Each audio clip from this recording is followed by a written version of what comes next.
What if the SUV in your driveway just became illegal overnight? 12 US states have quietly banned one of the most popular SUVs on the road. Owners didn't get a warning, just a letter from the DMV saying their vehicle was no longer road legal. And it's not because of recalls, it's because of something way deeper and way more political. Why this SUV? Who made the call? And how long before yours is next? Watch until the end, because if you've ever worked hard for something only to have it taken away without a voice, this story is going to hit you where it hurts. 12 states, one ban, no warning. Without warning, 12 states rolled out bans targeting owners of one of the most common family SUVs on the road, the Nissan Rogue, especially the 2014 through 2019 models. DMV letters arrived in mailboxes from Maine to Florida, suspending registrations and demanding plates be surrendered. There was no announcement, no hearings, no public debate, just a sudden edict that turned ordinary drivers into accidental rule breakers overnight. For many, it wasn't about speed or performance. The Rogue was chosen for its balance of size, fuel efficiency, and reliability. It was the kind of SUV you bought because it made sense. People used them for school drop-offs, grocery runs, weekend camping, and visiting grandparents. One disabled veteran in Ohio called it his lifeline. It got him to appointments without struggle. Now the lifeline was yanked, leaving him stranded. Another owner in Vermont found her SUV effectively frozen in place, parked legally yesterday but suddenly criminalized today. The emotional hit was swift and raw. Pictures of forlorn rogues in driveways, taped off in the overnight darkness, began circulating online. Social media exploded in anger and confusion. People didn't buy street racers. They bought practical family vehicles that worked. Now they were paying fines,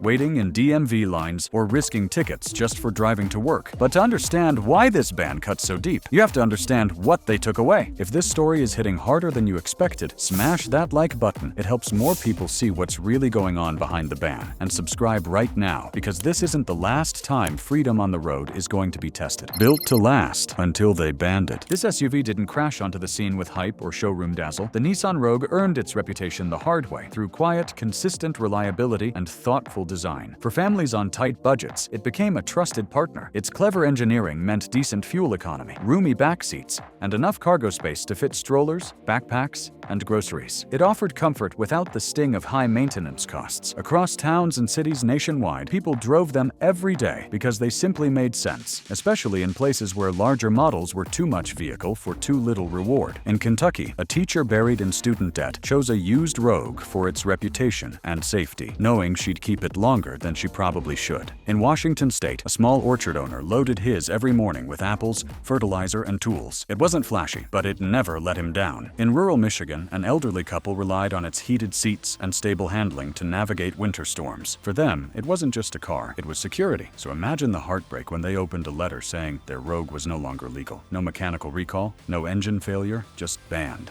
That kind of trust doesn't come overnight. It's built with every start in freezing weather, every mountain road crossed, every trip that ends without drama. The Rogue became the default choice of Middle America, not because it was exciting, but because it worked, affordable, dependable, unremarkable in all the best ways. And now, that legacy of quiet reliability is crashing into a law that erases years of smart choices and sacrifices. Because for millions of drivers, the real punishment isn't just the ban itself, it's the disruption of everything they built around that SUV, their jobs, their routines, their freedom to move forward.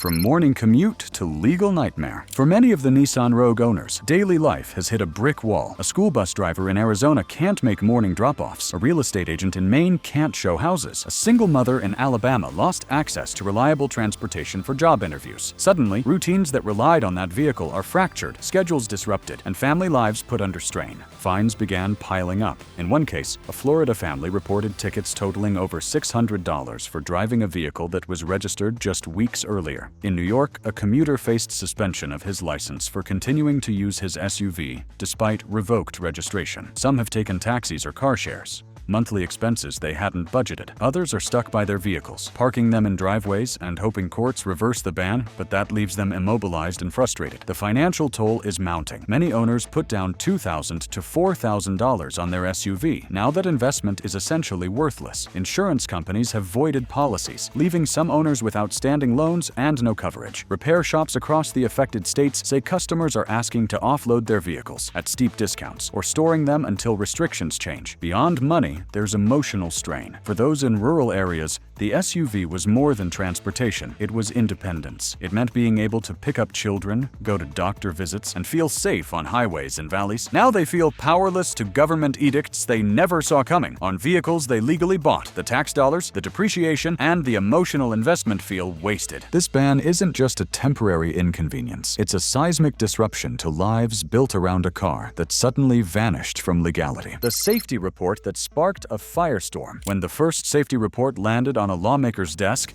it felt like a weapon had been fired. A widely cited crash test showed the Nissan Rogue, specifically the 2014 through 2019 generation, colliding with a barrier and crumpling in seconds. Graphs highlighted structural deformation pushing into the passenger cabin at just 18 miles per hour. That footage was instantly branded as proof. The Rogue wasn't just outdated, it was dangerous. Overnight, it became the poster child for automotive failure, giving lawmakers the perfect justification for a sweeping ban across 12 states. But dig a little deeper, and the story fractures. The test used a 40-year-old barrier design that no longer aligns with current crash standards. While the speed was labeled low, the Rogue's unibody construction responded in a way that exaggerated damage, especially without any side-by-side comparisons to other SUVs in the same class. It wasn't a comprehensive evaluation. It was a worst-case scenario filmed for maximum shock. Even the Insurance Institute for Highway Safety didn't conduct a peer-reviewed follow-up. Still, regulators latched onto the footage, singling out the Rogue as if it posed an exceptional risk. Leaked internal emails showed some DMV officials had doubts, acknowledging that while the test gave pause, it didn't reflect normal driving conditions. Yet that single clip was circulated like gospel, and the damage was done. The video became a political tool, not a technical assessment, a dramatic bit of policy theater dressed up as science. The public, though, wasn't convinced. Engineers pointed out the outdated methodology. Safety analysts asked why newer crash data, like small overlap tests or NHTSA ratings, hadn't been released alongside it. And Rogue owners themselves started demanding answers. Where's the rollover report? Where's the side impact study? No one answered. Regulators had made up their minds, and the ban unfolded in the long shadow of one manipulated moment. But that crash wasn't the whole story, because the case against the Rogue wasn't just built on steel and crumple zones, it was also built on the harm it might cause outside the cabin, especially to the people not in the vehicle at all. Death by design. When you picture a pedestrian struck by this SUV, you're not seeing the whole danger. Higher front ends mean collisions happen at chest or head level, devastating to walkers. Statistics show SUVs are at least twice as likely to cause fatal injuries than smaller vehicles. Between 2009 and 2018, pedestrian deaths involving SUVs rose nearly 56%, while fatalities from passenger cars remained mostly flat. Researchers from the University of Hawaii analyzed front-end height and found every 4 inches above average increased pedestrian death risk by nearly 22%. That's not just mechanical data, it's human impact. For a 5-foot-tall child, an SUV isn't a vehicle, it's a battering ram. Design features make it worse. The hood is flat and tall, obscuring vision, and internal blind spot warnings often don't account for low-speed walking. Pedestrians in cities are more vulnerable. Crashes most often occur mid-block in urban streets after dark, when SUVs' lights and driver attitudes don't compensate. The result? Pedestrian fatalities are now at their highest point in decades. Yet the policymakers singled out that one model, even though its height and weight were very similar to mainstream mid-size SUVs. The bans didn't mention that crossover models, same height and weight range, structured similarly and often lacking pedestrian safety tech, remain legal. The inconsistency speaks louder than any memo. If height is dangerous, all SUVs would be treated equally, but they're not. Height and design may amplify danger, but there's another layer entirely. This SUV spewed far more carbon than regulations allow, and that became the next justification. The carbon problem on 4 wheels. Suddenly, that SUV became a symbol not just of risk, but of carbon footprint. According to the International Energy Agency, SUVs were the second largest contributor to global carbon emission growth between 2010 and 2018, adding some 700 megatons of CO2 annually. On a per-vehicle basis, that model emitted nearly 30% more carbon than the average sedan, more than allowed by new state policies. Rapid climate agreements made environmental regulators lawmakers uneasy. States that had adopted strict emissions goals, especially under clean air mandates, flagged it as a significant liability. One memo in California said, "We simply cannot allow high emitters to operate when cleaner alternatives exist." The SUV's fuel economy was labeled untenable. Yet here lies the irony. That exact same SUV was electrified in other markets. In those regions, the electric version compiled with emissions rules perfectly, but the combustion engine model was banned before any EV policy even took effect. Critics say states targeted convenience rather than pollution, punishing drivers who couldn't afford an electric version. Clearly, the bans weren't just about carbon. They were selective, and those selectivity choices reveal deeper shifts in political priorities. What they didn't ban says everything. If this SUV is too dangerous or too polluting, why hasn't a much larger, heavier, and older SUV model been banned too? Full-size SUVs with similar weight and height profiles remain fully legal. They crash with higher speeds, kill more pedestrians, and pollute even more, yet they're untouchable. That discrepancy reveals a political decision, not a safety one. Domestic automakers still sell tens of thousands of large, body-on-frame SUVs annually. These models meet 5-star safety ratings for occupants, and they also pose enormous risks to pedestrians behind the wheel of smaller cars. But because they're big business, regulators tolerate them. That's the essence of political irony. Safety policies enforced only when profits are small. Environmental news outlets have cited terms like autobesity, and no one denies the broader SUV trend. Yet this SUV was banned, while heavier, older cousins remain. Some suspect lobbying from foreign automakers hurt by this mid-range model's popularity, and internal documents suggest domestic manufacturers had influenced DMVs at the state level. Owners aren't anonymous anymore. They've become symbols in a clash between populist, practical driving, and industrial-scale profit. The bans force one question: was this about safety and emissions, or about market control? That question now shapes public outrage, political campaigns, and the next wave of legal confrontations. "You can't just take my car." The lawsuits came fast, first in Oklahoma, then in Ohio, then in Arizona. They didn't just ask for exceptions or revisions, they demanded full reversal. "This is government overreach," one complaint read. "A direct violation of due process and property rights." And that's exactly how millions of SUV owners saw it. They hadn't bought banned substances or illegal contraptions. They had bought state-registered vehicles.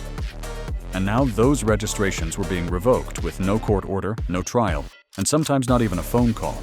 Attorneys representing the first plaintiffs argued that the bans violated the 14th Amendment, which guarantees equal protection under the law. You cannot selectively punish owners of one vehicle model when others with similar specs remain untouched, said one attorney on the courthouse steps in Nashville. In some cases, drivers claimed financial harm after their SUVs were impounded mid-financing, still technically owned by a lender. Others cited business interruption, landscaping crews and family-run delivery companies that could no longer operate legally. The legal momentum only accelerated after a judge in Montana issued a preliminary injunction halting enforcement in the state, calling the ban vague and discriminatory. National legal foundations began to take notice. Groups specializing in constitutional liberties joined forces with property rights activists, challenging the state's justification from multiple angles. "This is not about carbon," one brief stated. "This is about control." But lawsuits weren't the only front in the backlash, because outside the courtroom, something even more potent was building, an uprising that began in the very heartland of the country. What started in law offices quickly spilled into school board meetings, county fairs, and town rallies, where ordinary people began turning this ban into a cause. The movement begins in Middle America. It started with a handwritten sign in front of a rural mechanics shop. Banned but built better. Within days, yard signs appeared across 3 counties in Iowa. "Bring back our ride." In Nebraska, farmers drove their banned SUVs in convoy formation through downtown Lincoln, honking horns and waving flags. By the end of the month, what began as quiet frustration had exploded into a populist uprising. Online forums became staging grounds. Facebook groups with names like SUV Owners United and Save Our Wheels began organizing letter-writing campaigns and meetups. One group in Indiana partnered with a legal nonprofit to print thousands of flyers outlining drivers' rights. In Kentucky, 2 SUV owners who had never been politically active co-hosted a rally that brought out more than 600 people, including local mayors and school board members. Why the uproar? Because this wasn't just a car. It was freedom, identity, and daily life. These weren't luxury vehicles. They were workhorses, used by small business owners, school carpoolers, and rural families alike. Banning them struck a nerve. It wasn't just about emissions or safety. It was about the slow erosion of personal choice in the name of bureaucracy. While most governors stayed quiet or cautious, one decided to confront the issue head-on and sparked a national political firestorm. The state that said no. In late spring, the governor of South Dakota stood before a crowd and said, "This is still America. We don't seize property without reason." With that, Governor Jared Tillman announced his refusal to enforce the SUV ban. Local DMVs were ordered to ignore federal guidance and honor all existing registrations. The response was instant. Critics accused him of undermining safety and climate goals, while supporters hailed him as a defender of individual rights. Within 48 hours, governors in Alabama and West Virginia echoed his stance. Tillman framed the move as a constitutional stand. "If Washington wants to ban something," he said, "they can take it to Congress." Polls showed over 70% of South Dakotans agreed, even moderates. His bold defiance ignited a wave of new legislation in Texas and Missouri, requiring legislative approval before any future vehicle bans. The quiet war over regulation was suddenly front and center. As the backlash gained political legitimacy, the SUV itself morphed into something else entirely. An unlikely symbol of working-class defiance. A symbol bigger than the ban. What began as a dispute over emissions and safety has now become a cultural flashpoint. This SUV, once just another practical vehicle on the road, is now a symbol, a stand-in for the people who feel ignored, talked down to, and left behind by modern policy elites.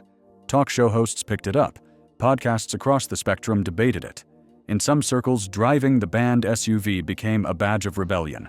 A viral video from Wyoming showed a young man washing his SUV with the caption, "Still legal on my land." Country musicians started referencing it in lyrics. Local diners put up signs, "Parking for banned SUVs only." It's not about horsepower. It's about what the SUV represents: affordability, durability, and independence. For lower and middle-income Americans, it was the closest thing to reliable mobility. The model was popular among veterans, farmers, teachers, and nurses, not hedge fund managers or suburban elites. That mattered. And when it was taken away, it touched on something raw. Because the ban didn't feel like a public safety measure. It felt like judgment. A declaration that their choices were outdated or wrong. That their vehicles were not welcome in a world being remade without them. In the words of one protester, "This isn't about a car. This is about being told your way of life doesn't belong anymore." As news cycles moved on, the symbolism stuck. The SUV, now mostly banned and still beloved, continues to roll through the American imagination. Less as a vehicle, and more as a mirror, reflecting the cultural divides no policy can smooth over. And while the anger boils at ground level in the boardrooms of Detroit and the halls of Congress, a different kind of panic is setting in. Automakers are quietly freaking out. Behind closed doors in Detroit, the mood has shifted from confident to cautious. Automakers are not publicly denouncing the ban of this SUV, but internally, they're rattled. Because this wasn't just any SUV. It was a category leader, a proven revenue generator, and a key component of their long-term sales projections. Its sudden rejection by a dozen states sent a message far louder than expected. No vehicle, no matter how established, is immune. Executives worry about the precedent. If one mid-size SUV can be banned for environmental and safety concerns, what's stopping regulators from targeting larger ones, or even entire vehicle categories? Already, memos are circulating in major auto companies about diversifying platforms, accelerating electric vehicle timelines, and revisiting regional design compliance to keep pace with evolving state-by-state rules. And while automakers are publicly aligning with climate goals, privately, they recognize a hard truth. Internal combustion engine vehicles, especially gas-powered SUVs, still dominate American sales. For companies banking on multi-decade SUV portfolios, this kind of ban is not a one-off. It's an existential warning shot. In one high-level meeting, a VP at a major brand reportedly asked, "If they can ban our bestseller in 12 states, What happens when that number hits 20? It's no longer theoretical. Dealerships in affected states have started shifting inventory. Used values are fluctuating. Leasing programs are being restructured. A single ban has triggered 1,000 adjustments. But while US automakers tread carefully, an entirely different competitor is charging straight into the gap. One with zero hesitation, zero legacy baggage, and state-backed momentum. As Detroit recalibrates, the void left behind is already being filled by the fastest-growing automotive force in the world. The Chinese alternative is already here. Just as US consumers began searching for alternatives to the banned SUV, Chinese electric vehicle manufacturers saw their moment and pounced. Brands like BYD, XPeng, and NIO, already dominant in their home market, began accelerating exports to North America. These weren't knockoff models. They were sleek, fully electric SUVs with competitive range, modern design, and prices that undercut most Western equivalents by thousands of dollars. In California, a pilot program introduced by a Chinese automaker offered 3-year leases for under $400 per month. Buyers flooded in, especially former owners of the banned SUV, who wanted something similar in size and function without legal ambiguity. The shift wasn't ideological, it was practical. If one class of vehicle was being phased out, they would pivot to whatever gave them freedom of movement without bureaucratic interference. The geopolitical implications are massive. While the US government ramps up tariffs on Chinese tech and renews talk of economic independence, its own vehicle bans have unintentionally opened the door for Chinese automakers to gain ground in one of the world's most competitive auto markets. And unlike traditional players, China's EV makers don't have to retrofit decades-old infrastructure or appease legacy unions. They're building from scratch, and they're building fast. Washington may be wary of Beijing's rise, but consumers are responding to price and availability. And for now, Chinese SUVs are winning both. What began as a regulatory push for safety and emissions may end up reshaping who supplies America's next generation of vehicles. And as global competition intensifies, a new battle is erupting at home over who actually has the authority to decide what stays on the road. Federal versus states, a collision ahead. A constitutional showdown is now brewing, with 12 states enacting bans on a single SUV model and more considering similar action. Federal agencies are facing pressure to intervene. But the legal terrain is complex. Transportation regulation in the US is a shared responsibility, split between federal oversight of vehicle standards and state control over registration, emissions, and road legality. Traditionally, states defer to the Federal Motor Vehicle Safety Standards, the national benchmark for what can be sold. But these recent bans were not about federal safety violations. They were based on localized interpretations of roadworthiness, emissions targets, and public interest. That gray area is now the epicenter of a constitutional debate. Legal scholars argue that allowing states to effectively ban federally legal vehicles creates a patchwork system that undermines national commerce. Already, auto associations have filed amicus briefs urging the courts to define the limits of state authority. The Supreme Court has not yet weighed in, but several circuit courts are moving the question forward. At stake is more than just one SUV. It's the future of uniform vehicle legality across the United States. Can a citizen legally drive a car from Tennessee into Illinois if Illinois has banned that model? Does the Commerce Clause protect automakers from inconsistent state-level bans? Does environmental urgency justify bypassing federal preemption? These are not academic questions. They are legal landmines. And as lawsuits pile up and injunctions mount, one thing becomes clear. The regulatory system designed for another century is now crashing into the 21st. With government power now on trial, ordinary Americans are left to wonder what this means for their rights. And what else might be taken next? If they can ban this, what's next? To many Americans, this wasn't just about emissions. It wasn't about crash tests or carbon footprints. It was about the creeping feeling that something bigger was changing. Quietly, bureaucratically, and without their consent. What happens when your car is no longer your car? When a letter from the DMV suddenly makes it illegal to drive the vehicle you paid off years ago, When resale value vanishes overnight and options for replacement are either too expensive or too foreign. This SUV ban has forced a reckoning, not just about environmental policy or safety standards, but about ownership itself. In the digital era, we've already accepted that we don't really own our music, our movies, or our software. But our cars, those were supposed to be ours in full. And now, even that is up for debate. The implications reach into every driveway in America. If regulators can remove one vehicle for political or environmental reasons, what's to stop them from removing others? What if a popular hybrid is next, or an entire brand? The fear is not irrational, it's predictive, because bans that begin with bureaucrats rarely end where they start. And that fear is turning into action. Consumers are re-evaluating financing plans. States are considering legislation to protect vehicular rights, and advocacy groups are forming, not around a single model, but around the broader idea of mobility freedom in a tightly regulated world. This wasn't just about one SUV. It was a warning shot for anyone who thinks ownership still means control. Like this video if you believe your driveway shouldn't be a crime scene. Comment with how you'd fight back, and subscribe, because next time it might be your car on the chopping block.